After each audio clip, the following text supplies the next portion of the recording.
আজকে অনেক দিন পর একটু বাসা থেকে বের হলাম। বরিশাল ভিলেজ পার্কে মেলা হচ্ছে, সাথে আমাদের একটা মিটিং ছিল, সব মিলিয়ে চলে গেলাম ঘুরতে। সো হ্যালো এভরিওয়ান, আসসালামু আলাইকুম, welcome back to my another blog. আশা করি সবাই ভালো আছেন, আলহামদুলিল্লাহ আমিও ভালো আছি। তো অনেকদিন পর একটা ডেইলি ব্লগ নিয়ে চলে আসলাম। আজকে ভিডিওটা সকাল থেকে শুরু করতেছি। তো সকালে রুটি আর ভাজি বানিয়ে নিয়েছিলাম, সাথে তো অবশ্যই চা ছিলই। তো খাওয়া দাওয়া শেষ করে কিন্তু দুপুরে রান্না করতে চলে আসলাম। এটা যেহেতু শুক্রবারের ভিডিও, তো শুক্রবারে বাচ্চাদের জন্য একটু চিকেন বিরিয়ানি রান্না করলাম। তো চিকেন বিরিয়ানি রান্না করার জন্য সবকিছু কিন্তু এখানে গুছিয়ে নিয়েছি। এখন আমি একটু আলুগুলোকে খুব সুন্দর করে একটু লাল লাল করে ভেজে নেব। চিকেন বিরিয়ানির সাথে আলু দিলে আমার কাছে ভালো লাগে আর বাচ্চারাও পছন্দ করে। আর এখানে চিকেনটাও একটু ছোট ছোট করে কেটে নিয়েছি, এখন একটু ভেজে নেব লাল লাল করে। তো চিকেন বিরিয়ানির সাথে একটু ছোট ছোট করে চিকেনটা দিলেই আমার কাছে বেশি ভালো লাগে, তো এই জন্য আমি ছোট ছোট করে দিয়ে নেই। এরপর কিন্তু এখানে আমি ফ্রাই প্যানে তেল দিয়ে দিলাম, এরপর দিয়ে দিলাম অনেকগুলো পেঁয়াজগুলোকে খুব সুন্দর করে একটু ভেজে একদম বেরেস্তা করে নেব। আর এরই মাঝে কিন্তু পাশের চুলাতে আমার আলু আর চিকেনটাও ভাজা হয়ে গেছে। আর এই যে পেঁয়াজ বেরেস্তাটা হয়ে গেছে, অর্ধেকটা তুলে নিয়ে এর সাথে সমস্ত মশলা দিয়ে একটু পানি দিয়ে ভালো করে কষিয়ে নিলাম। আর এখানে কিন্তু একটু পানির সাথে আমি গুঁড়া দুধ মিশিয়ে দিয়েছিলাম। এরপর রাঁধুনির একটা বিরিয়ানি মশলা দিয়ে দিলাম, দিয়ে খুব ভালো করে নেড়েচেড়ে কিছুক্ষণ মিশিয়ে নিলাম। এরপর দিয়ে দিলাম একটু টক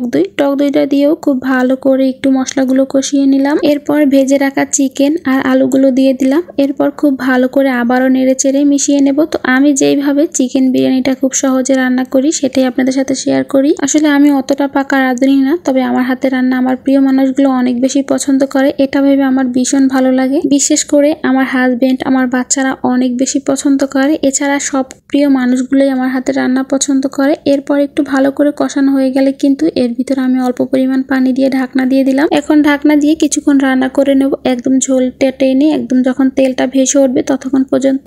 তেলটা ভেসে উঠলে এখন আমি কিন্তু ধুয়ে রাখা সেই পোলাওয়ের চালটা দিয়ে দিলাম। এখন চিকেন আর আলুর সাথে খুব ভালো করে পোলাওয়ের চালটা একটু ভেজে নেব নেড়ে চেড়ে। খুব ভালো করে ভাজা হয়ে গেলে কিন্তু গরম পানি দিয়ে দেবো পরিমাণ মতো। তো এখানে আমি আজকে আধা কেজি পরিমাণ পোলাওয়ের চাল দিয়ে বিরিয়ানি রান্না করতেছি, তো তার জন্য এখানে 1 কেজি পরিমাণ পানি দিয়ে দিলাম। আর পানিটা অবশ্যই গরম পানি দিয়েছি, গরম পানি দিলে পোলাও বা বিরিয়ানিটা খুব সুন্দর ঝরঝরে হয়। আর এখানে যেহেতু আমি একটু গুঁড়ামরিচ ব্যবহার করেছি, তার জন্য 2টা কাঁচামরিচ একদম আস্ত দিয়ে দিলাম, কারণ আমার ছোট বাজান একদমই ঝাল খেতে পছন্দ করে না। তাই তো রান্না শেষ পর্যায়ে প্রায় তখন আমি একটু চিনি দিয়ে দিলাম। বিরিয়ানিতে চিনি না দিলে একদমই ভালোই লাগে না। তো দিয়ে খুব ভালো করে নেড়ে আবার ঢাকনা দিয়ে কিছুক্ষণ দমে রেখে দিলাম। ঢাকনা তুলে আমি একটু ঘি দিয়ে দিলাম। তো ঘি একদম অল্প পরিমাণ দিয়েছিলাম, কারণ ঘি আমার একদম শেষ হয়ে গেছিল, যেটুকু ছিল ওইটুকু দিয়ে ঢাকনা দিয়ে দিলাম। এরপর কিন্তু ঢাকনা তুলে আমি একটু পেঁয়াজ বেরেস্তা দিলাম। এর মাঝে কিন্তু আরো একটু পেঁয়াজ বেরেস্তা দিয়েছিলাম যখন কিনা বিরিয়ানিটা আমি একটু নাড়াচাড়া দিয়েছিলাম। এখন উপর দিয়ে একটু দিয়ে আবার ঢাকনা দিয়ে রেখে দিলাম। এইভাবে দমে রেখে দিলে কিন্তু বিরিয়ানির টেস্টটা কিন্তু অনেক বেশি আসে, সাথে খুব সুন্দর একটা স্মেলও আসে।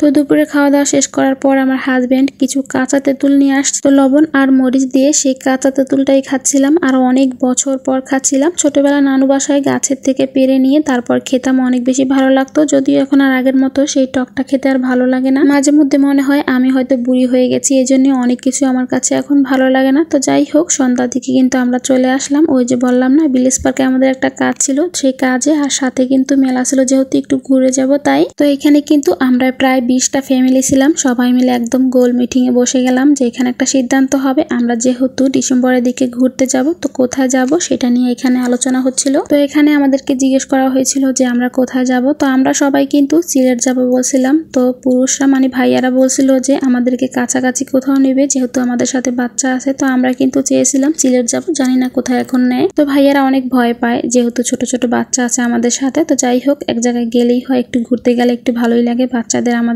সবার। তো আমরা সবাই মিলে একটু ভেলপুরি খেয়েছিলাম, আর বাচ্চারা যে একটু খেলনা দিয়ে খেলাধুলা করছিল। তো সাথে আরো টুকিটাকি একটু খাওয়া দাওয়া শেষ করে আমরা চলে গেলাম সেই ভিলেজ পার্কেরই এক সাইডে, যেহেতু মেলা হচ্ছে তো এখানে আমরা চলে গেলাম। আর দেখেন কি সুন্দর বেলুন, তাই না? আর ভিতরে কিন্তু সত্যি অনেক সুন্দর সুন্দর জিনিস উঠেছে, কিন্তু আমার একদমই সময় ছিল না বলে খুব ভালো করে দেখতেই পারিনি, কারণ আমার হাজবেন্ডের অফিস ছিল নাইটে। তো খুব তাড়াতাড়ি আমরা 8:30টার দিকে বাসায় চলে আসতে হয়েছিল, তার জন্য কিন্তু বেশিক্ষণ থাকতেই পারছিলাম না।